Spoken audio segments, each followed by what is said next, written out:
आप देख रहे हैं SR आजाद आवाज। खबरों से जुड़े रहे, सब्सक्राइब करें। खबरें सही लगे तो लाइक, कमेंट और शेयर करें। आइए खबरों पर नजर डालते हैं। कानून से लड़ना पड़ेगा। आप सबकी यहाँ पर ये जो लड़ाई है बहुत शांतिपूर्वक तरीके से चल रही है। एकांत में बैठ करके कोई भी डिस्टर्ब नहीं हो रहा है। कोई पुलिस वाले परेशान तो नहीं कर रहे? वही देखना हो, डिस्टर्ब मत करना। अब तो विधायक बन गया हूं मैं। विधायक तो सेलाना का हूं, लेकिन विधानसभा सदस्य पूरे मध्य प्रदेश का हूं। पूरे एमपी की लड़ाई लेकर चलता हूं मैं। इसलिए आदिवासी इलाके में ज्यादातर लोग अनपढ़ हैं, बेचारे पढ़ नहीं पाए किसी कारण से, कानून नहीं जानते हैं। कृपया प्रशासन के लोग मेरे समाज के लोगों को डराएंगे नहीं।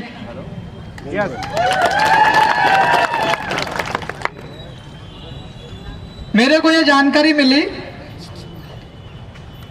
कि आपके इस वाले इलाके में 14,000 हेक्टेयर जमीन ली जा रही। कितनी? 14,000 हेक्टेयर। आप में से कोई बुजुर्ग आप में कोई बैठे होंगे, आपको अगर कोई पूछ लिया जाए कारवता टोकरा कितने हुए, 14,000 हेक्टेयर। 4 दिन तक दारू पिएगा, माथू कब लगाते याद नहीं आएगा। इतनी ज्यादा जमीन। यूरोप के अंदर तो छोटे छोटे देश बने हुए इतनी जमीन में। क्यों डिनोर साहब, एक देश बन जाता है इतनी जमीन में। 14,000 हेक्टेयर जमीन।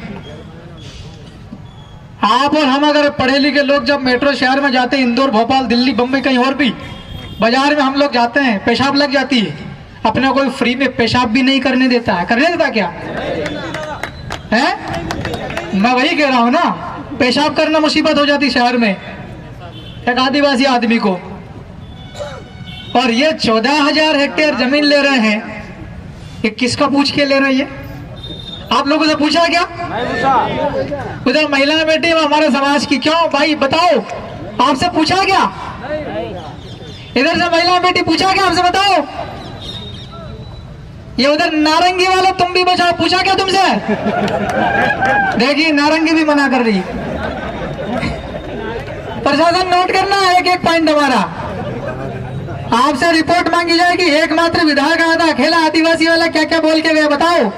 तुम अगर मैं बोल रहा हूं वो नहीं बोलोगे, आगे रिपोर्ट नहीं करोगे, अदालत में मैं आपको घसीट सकता हूं।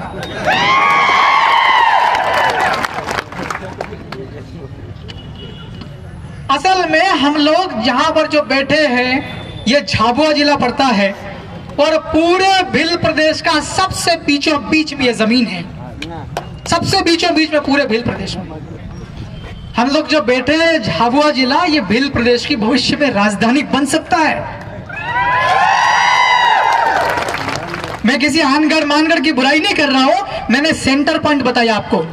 जैसे भोपाल मध्य प्रदेश की राजधानी प्रदेश के बीचों बीच में, वैसे ही भिल प्रदेश के नक्शे पर झाबुआ बीचों बीच में आता है।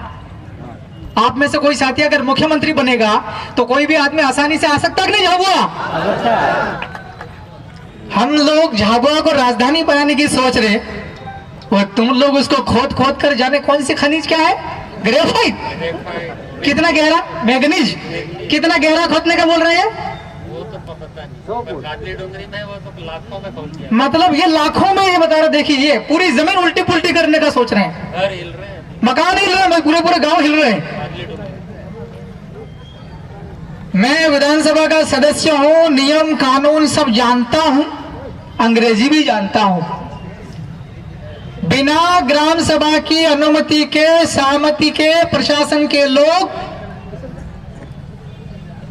आदिवासी गांव में जाकर के पेशाब भी नहीं कर सकते, ये कानून कहता है।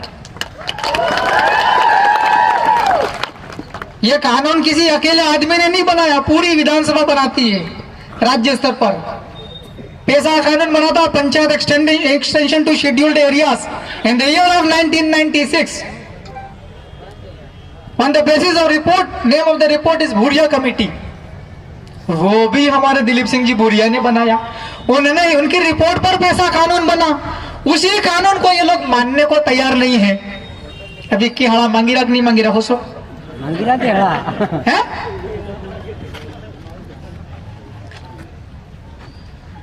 भिल प्रदेश आदिवासी जनसंख्या ज्यादा आबादी वाला इलाका है, आदिवासी बाहुल्य वाला इलाका है।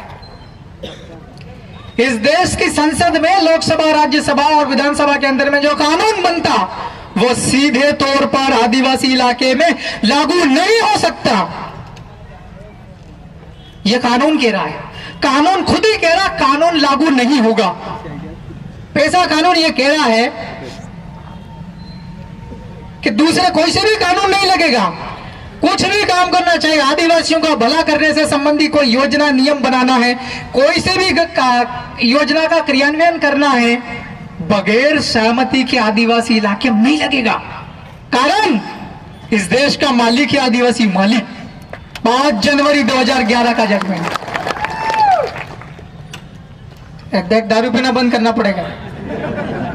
ठीक है, परंपरा में चलता आ रहा, लेकिन थोड़ा सुधार करना पड़ेगा। अरे थोड़ा बैठ जाओ, बैठो बैठो, वो थोड़ा डाकने भी हो, मन मालूम पड़ी जाए।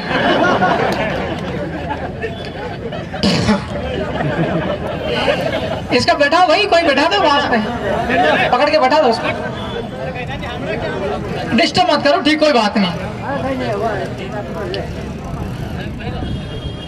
तो पूरे बिल प्रदेश में भारत के संविधान की 5वीं अनुसूची लागू है। 5वीं अनुसूची जहां पर लागू है वहां पर अनुच्छेद 244 एक के अनुसार उस इलाके का शासन होगा। शासन मतलब उसका प्रशासन कैसे होगा, एडमिनिस्ट्रेशन। कौन कलेक्टर होगा, कलेक्टर बना भी देखो तो करेगा क्या वो? उस इलाके में अगर थानेदार पोस्ट किया है तो वो करेगा क्या वहां पर? 244 उसमें लिखा हुआ है शेड्यूल 5 5वीं अनुसूची के कानून उसमें वो प्रावधान लागू होंगे। वो ये साफ कहता है कि आदिवासी इलाके में एक भी कानून विधानसभा या राज्यसभा या लोकसभा का लागू नहीं होगा। अब देखो, ये ऐसी चीजें अपने हक में लिखा हुआ, मैं विधायक होने के बावजूद भी मुझे इतना गुस्सा आ रहा है। तो जो ऐसे ही जो संघर्ष करते हैं उनको गुस्सा आएगा कि नहीं आएगा? तो अगर प्रशासन के लोग आए, ये गाड़ियां दिख रही मेरे को हुटर हुटर वाली, मेरी भी हुटर ही हो, तुमको हम ये कह रहे हैं कि ये लोग बैठे हैं, ये गुस्से में हैं। गुस्सा मेरे को भी आ रहा है, मैं इनको गुस्सा नहीं दिला रहा हूं, ये तो ऑलरेडी गुस्से में। क्यों होगा नहीं आप लोग?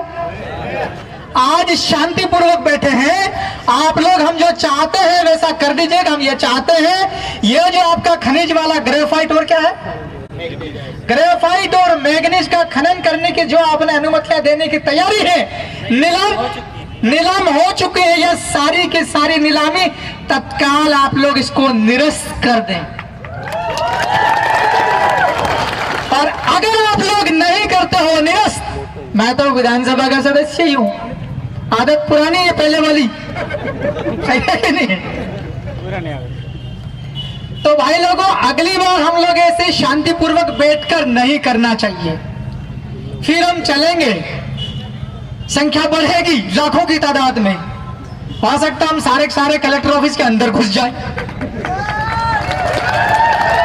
ये एसीओ साहब बैठे हुए हैं, आप लोगों का रहे अनुभव है, कितना बड़ा ऑफिस होता है? 10x10 की 6x4 है?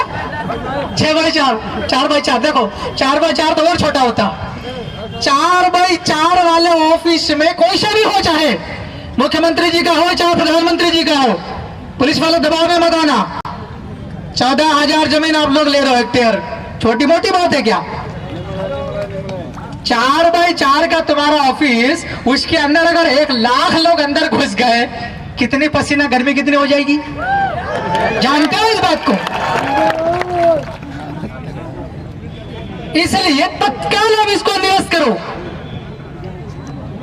आप सभी समाजजन बैठे हुए, आंदोलनकारी साथी बैठे हुए, अग्रपंथी बुद्धिजीवी बैठे हुए, मेरे संज्ञान में आने के बाद में कल मैंने 4-5 लोगों के नाम चिट्ठी लिखी थी।